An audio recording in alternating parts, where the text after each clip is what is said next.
The Coby situation for the Bulls is getting more intense as teams are showing interest in Coby White. So we're gonna lay down some trade proposals if the Bulls can't come up with an agreement with Coby White. This is your home for all things Chicago Bulls. Join the conversation. You're listening to Chicago Bulls Nation. What is going on, Bulls Nation? So I love this kind of, season. Well, I don't. I'd rather have the Bulls be playing. But there's a lot of things that could happen this offseason that might drastically change the look of the Chicago Bulls. And one of them is Coby White. I feel like the Bulls are going to go out and, give Josh Giddey the bag.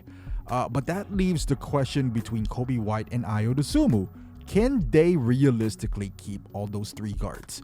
Or should they? Is the even better question here. Now with Coby, it is a bit tricky because I think Coby is going to require some money that honestly the Bulls might not be able to just pay him. If he asks for around $35 million, I don't know if the Bulls, even though they could, I don't know if they should. With that being said, with the free agency looming, they are not going to be able to extend. I mean, also for Coby White, they could, but I don't think Coby White is going to want an extension because of the limitations if he signs an extension today instead of waiting in for the offseason where he would get just a lot more money. So for sure, Coby White is not going to re-sign an extension this year. With that being said, if you are the Bulls and knowing that you might be priced out of the Coby White free agency, wouldn't be smart to just trade Coby White now. And apparently one of the suitors are the Dallas Mavericks. It makes sense. Their GM said he's not going to be there for 4 years. Kyrie Irving is injured. They just got the number 1 pick.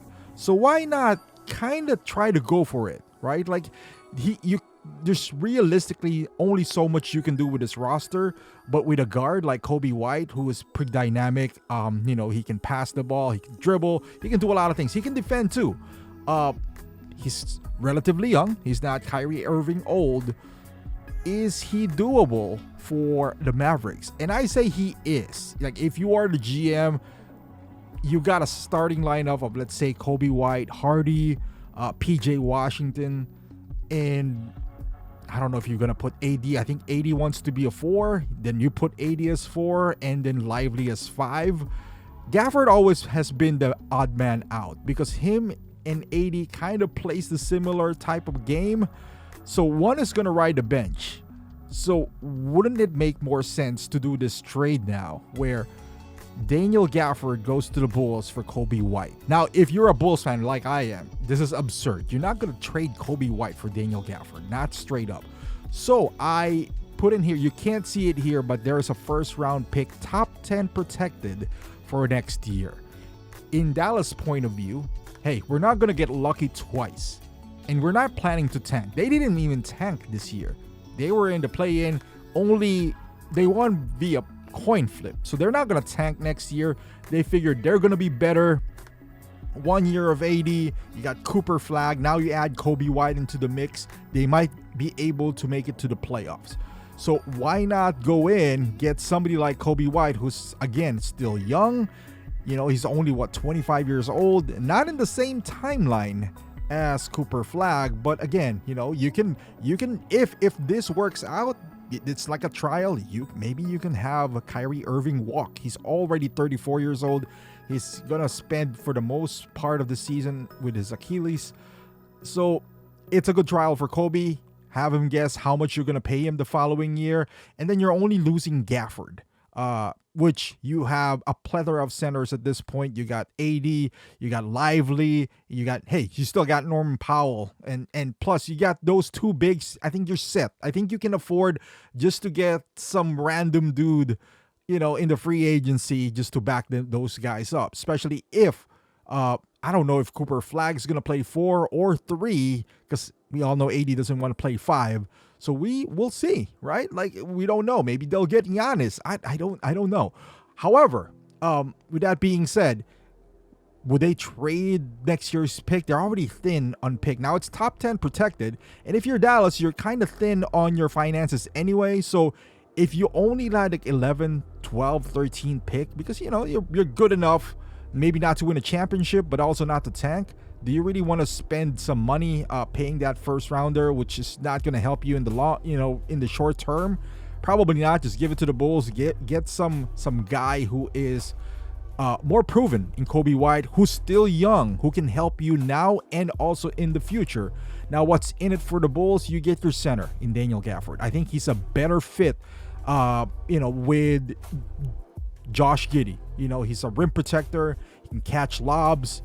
He's a good pick and roll player. I always like Daniel Gafford. A lot of people doesn't, the young ones doesn't remember he started with the Bulls and we traded him for Troy Brown.